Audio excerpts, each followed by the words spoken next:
trời mưa nhà sửa công năng nhỉ? Làm được gì?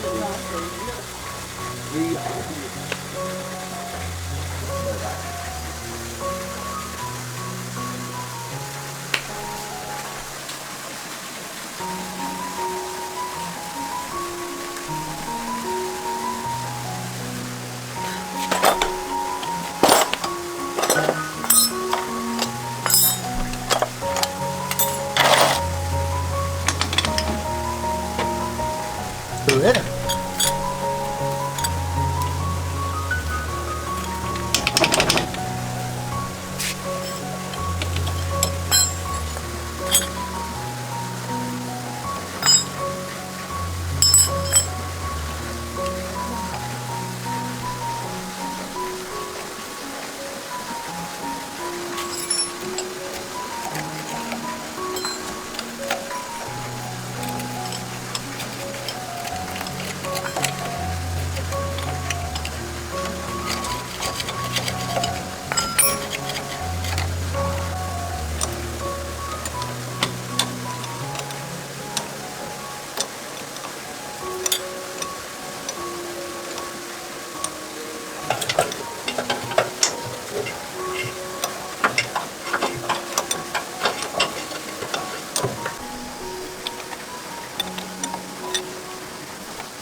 Cái này mình đi đâu? Mình đi vào bằng đi.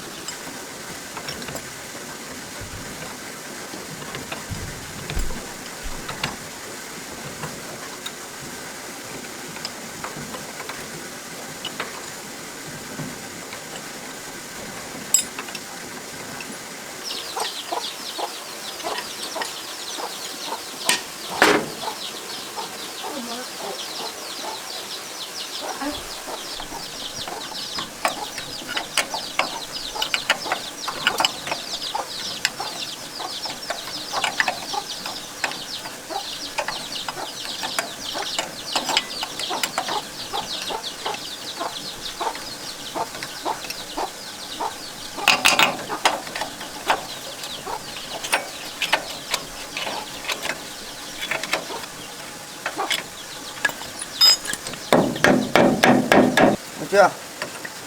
Chưa. Đấy. Tụt cái đinh ra.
Hôm nọ là bị nước nó vào không hết đi rồi.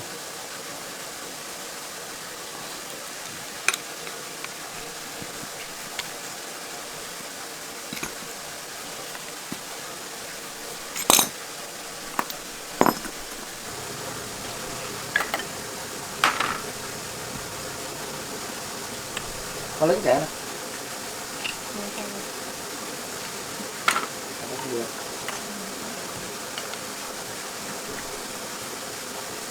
Đúng là luôn.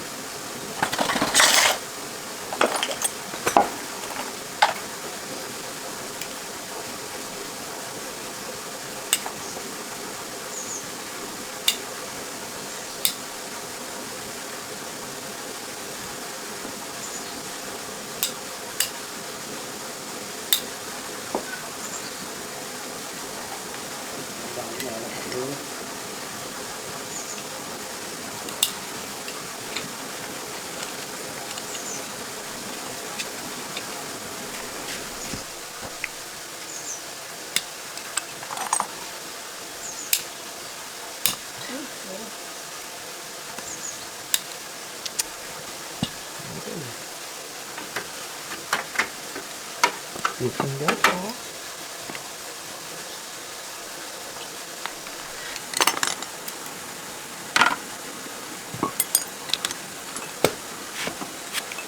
Tôi đâm đây.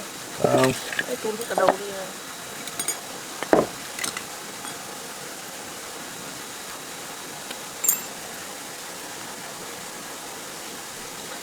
Ôi giời.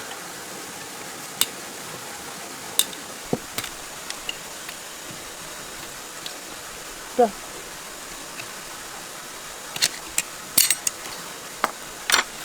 Bỏ cái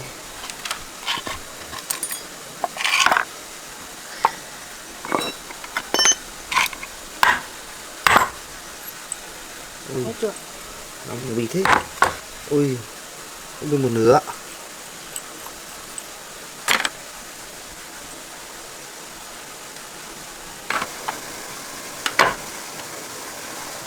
Đấy được, là từ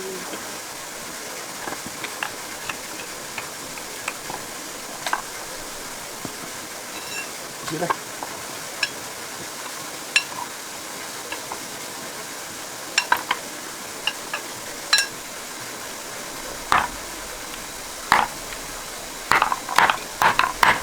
ăn.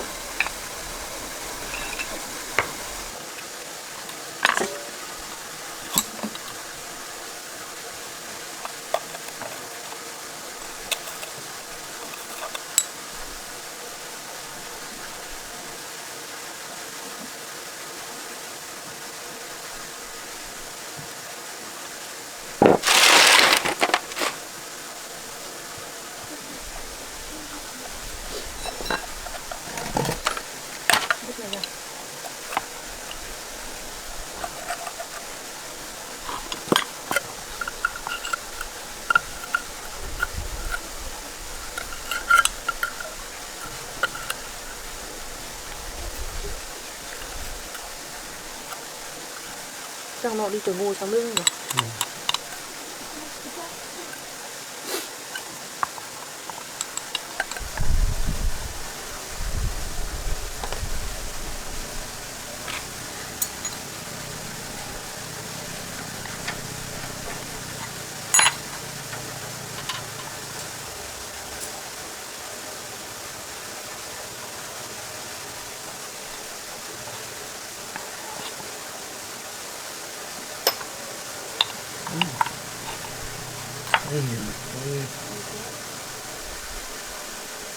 Có can dầu đâu, đi lấy can dầu đây.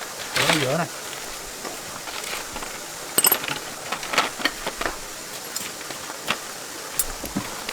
Đây, từ từ.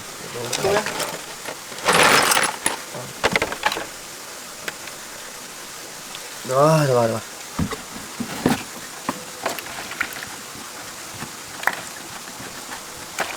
Này mày đi mua lấy mấy vòng pin này đi. Số máy. 4 vòng. Mua 4 vòng giống nhau hết à? Ừ, đây này.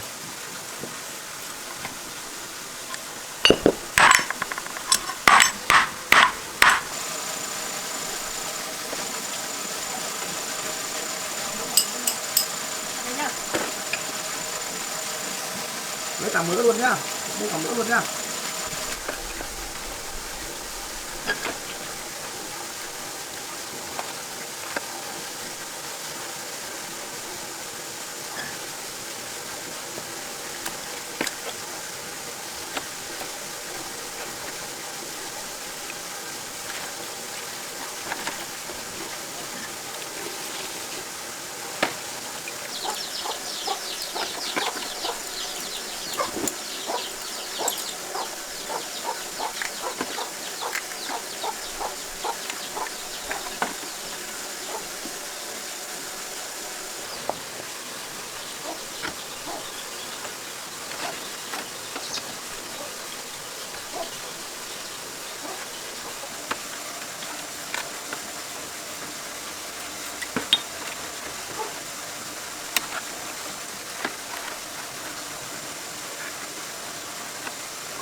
ท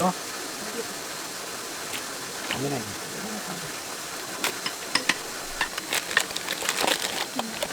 เอาละ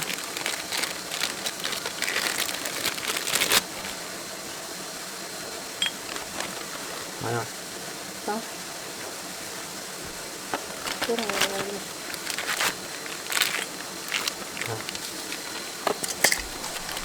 chưa tháo ra nó hết nữa cả cái này hết nó xong một bên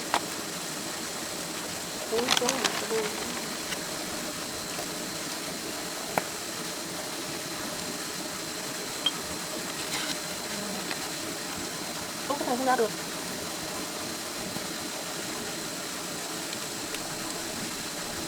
đây là cái này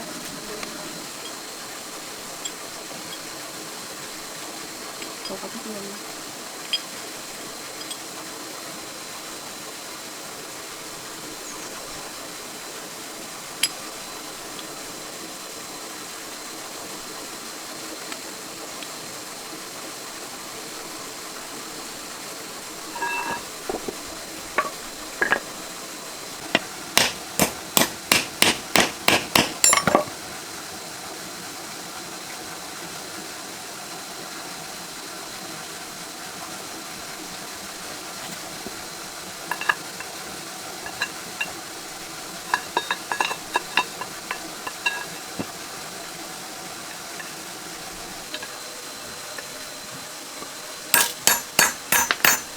này đã không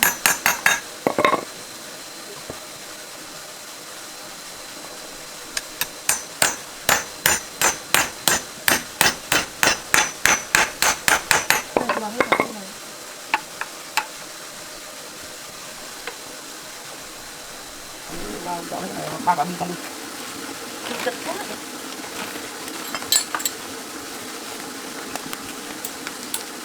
sang đấy nhấc cái sang đây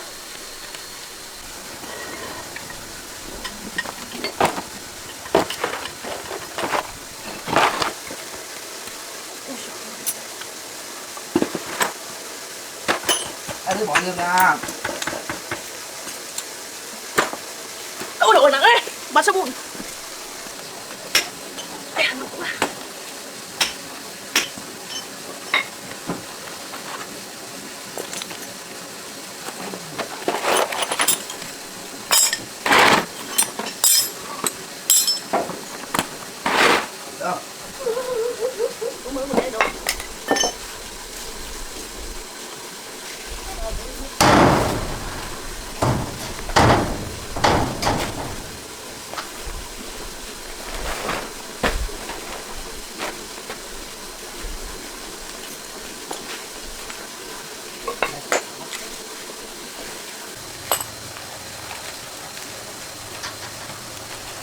lấy số hàng không có cái cũ đâu cái cũ đâu cái đâu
Đâu, được đâu.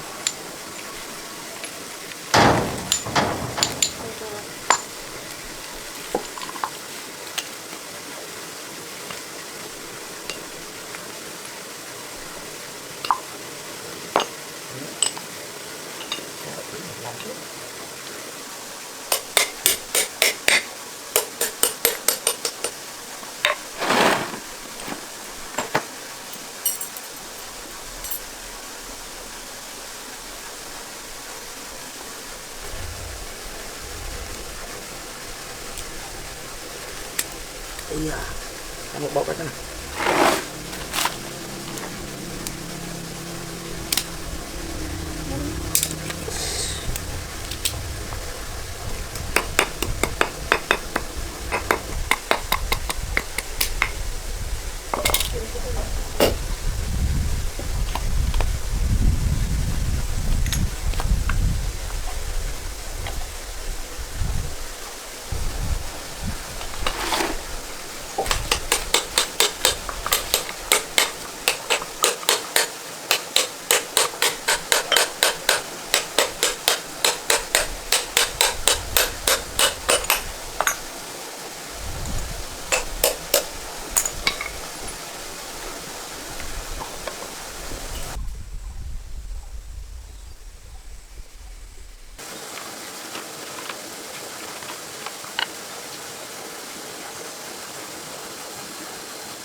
Có là phải dùng tặng này.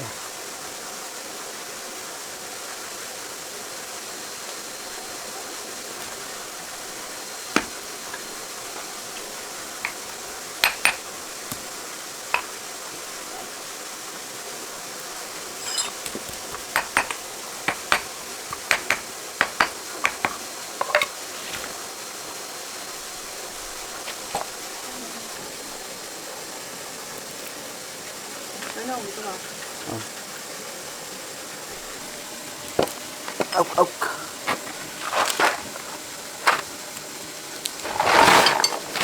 Ốc to ấy. Ốc sẽ rãnh ấy.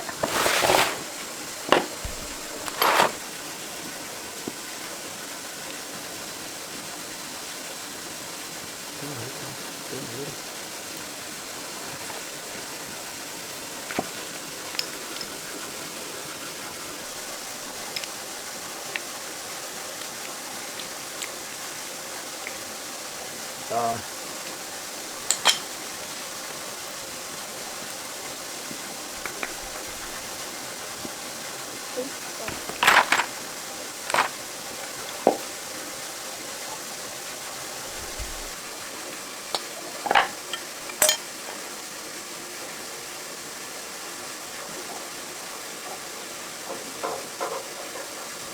Rồi. Rồi. Lấy cái đinh đây. Đinh.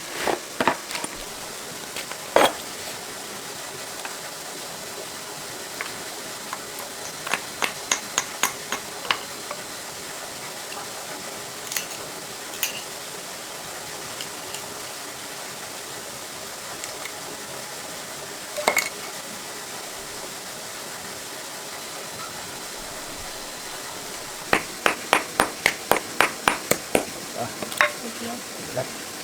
Rồi. Đấy, bình thường nó như thế này. Đấy,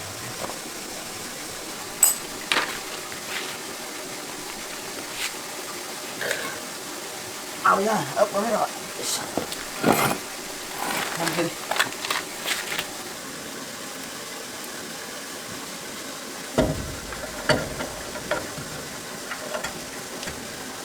Bạn rượu vào đây.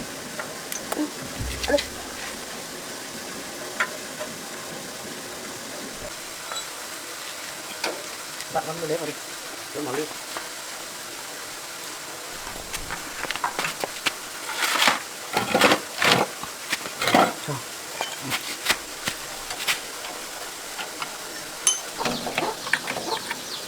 Chưa cái này nữa.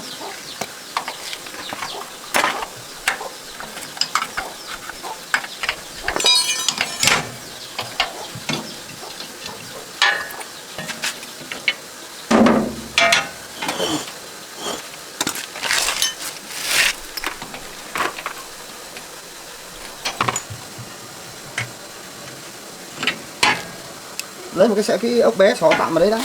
Xong là thử kéo ra kéo ngoài thế nào.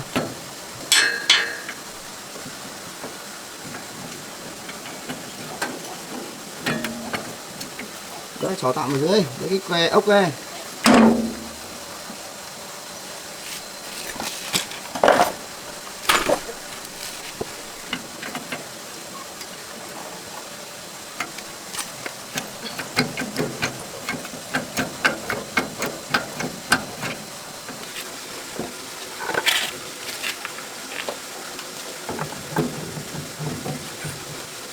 À, đâu rồi?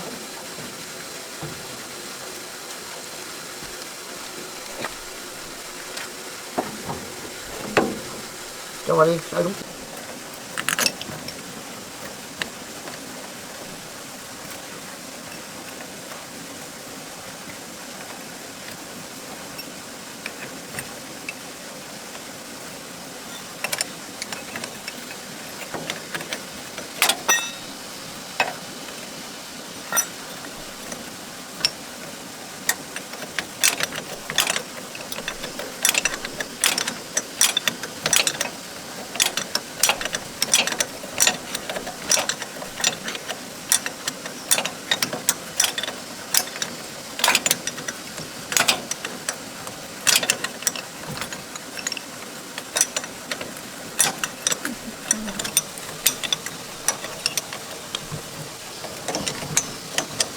Đây nào.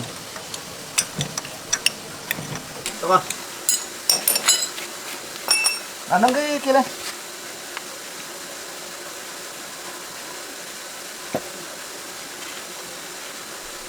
Cái mới vào đây à?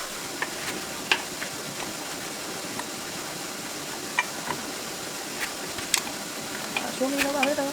Làm gì mày vào lên? Chưa?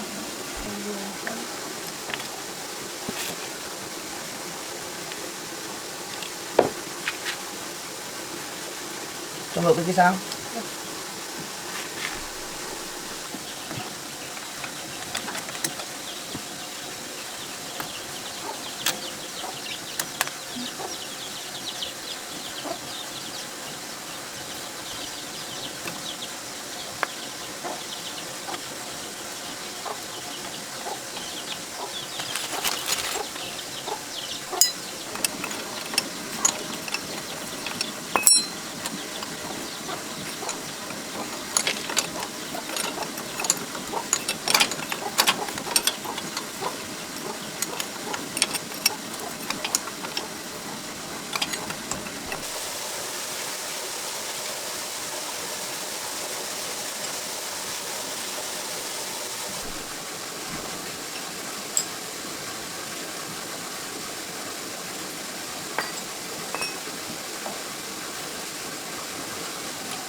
mấy thứ nào.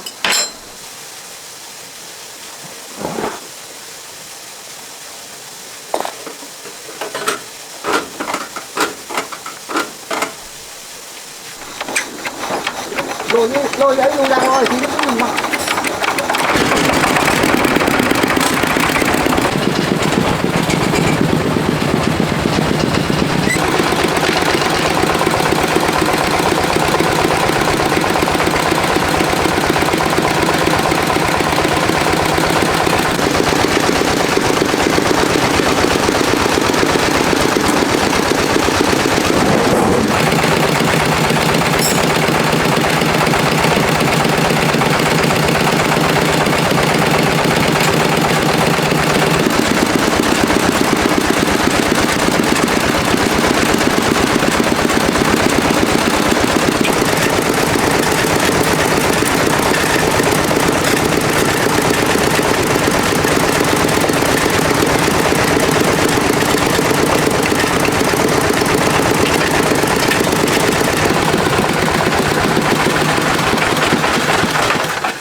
Đây lắc vào đây chưa?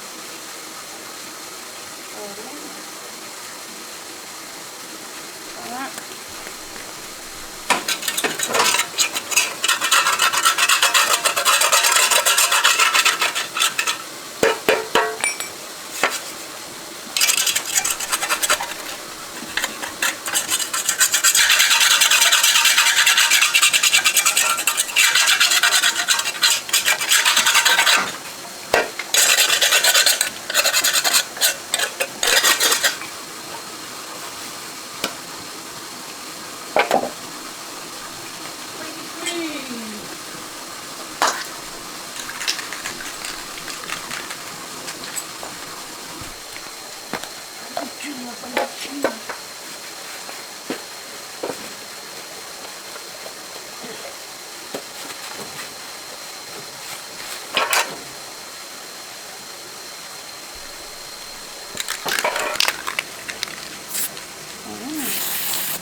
Tê thật cô.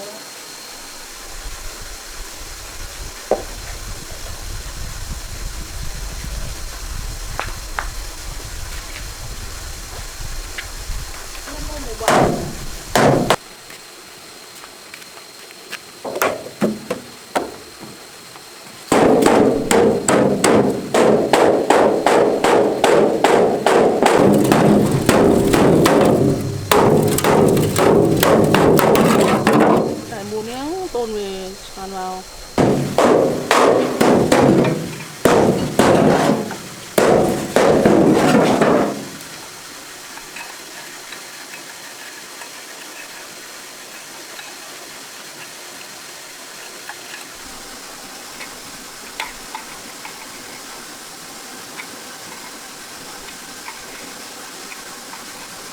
Nào mua một tấm về để làm hết cả làm lại hết luôn.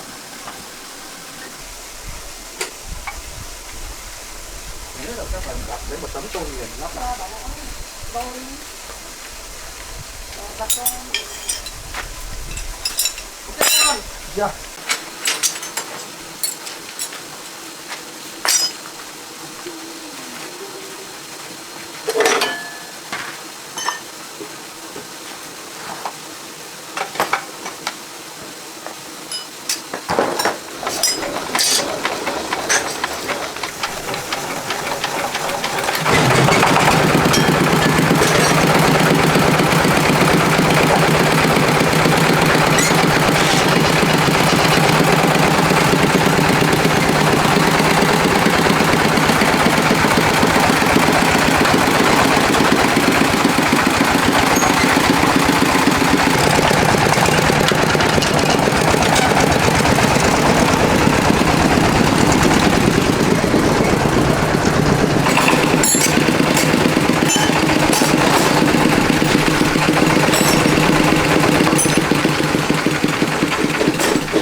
sáng đi luôn.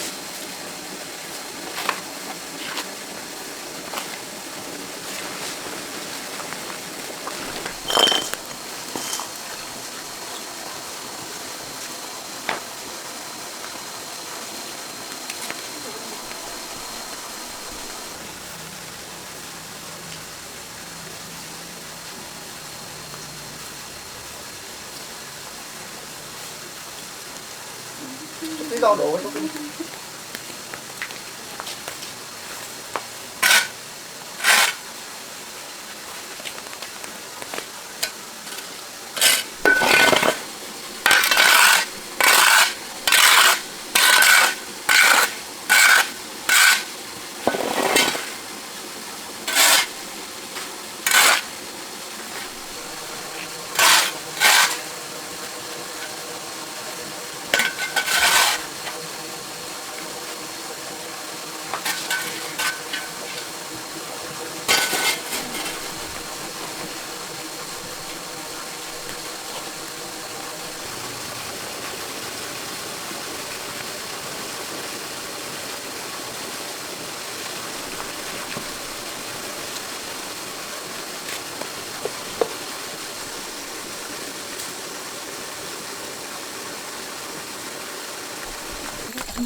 Con nước đấy. Cho nó vào đây.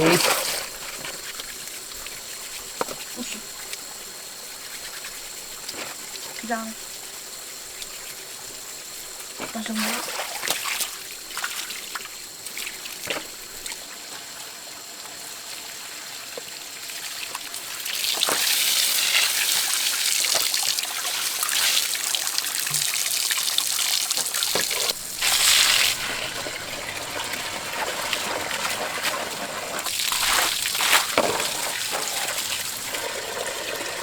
Nhanh vào tay.